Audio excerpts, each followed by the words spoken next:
Boko Haram is a movement centered in northeastern Nigeria that comes out of the Salafist tradition of Islam. Boko Haram seeks to create God's kingdom on earth through justice for the poor by the strict implementation of Islamic law, or Sharia.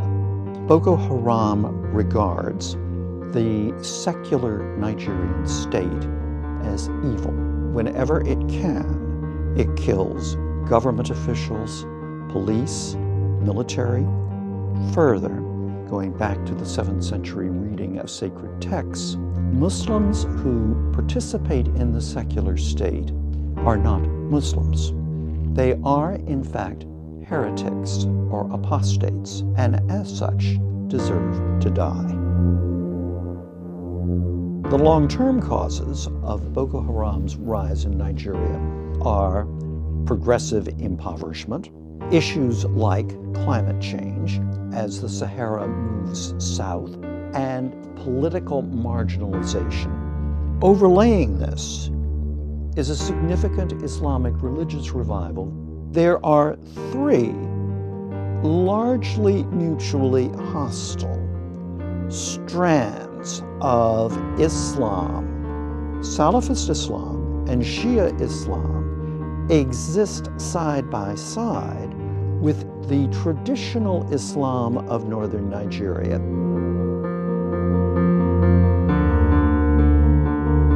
The stability and the success of Nigeria is in direct U.S. national interests. Because Boko Haram seeks to destroy the Nigerian secular state, Boko Haram is contrary to U.S. interests.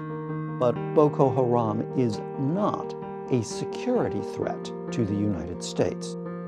The Leahy Amendment is a U.S. law that suspends military assistance where there are credible accusations of human rights abuses, unless or until the host country investigates those charges and takes appropriate action.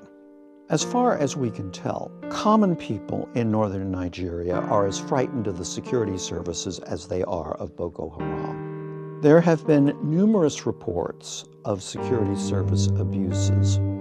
Were Nigeria to request that the U.S. supply heavy weapons, the issue would be balancing U.S. interests threatened by Boko Haram with U.S. concern about human rights abuses. The United States would have 3 options. One would be to decline the request, as we have in the past, on human rights grounds. The second would be to determine that U.S. security and other interests required that we respond favorably.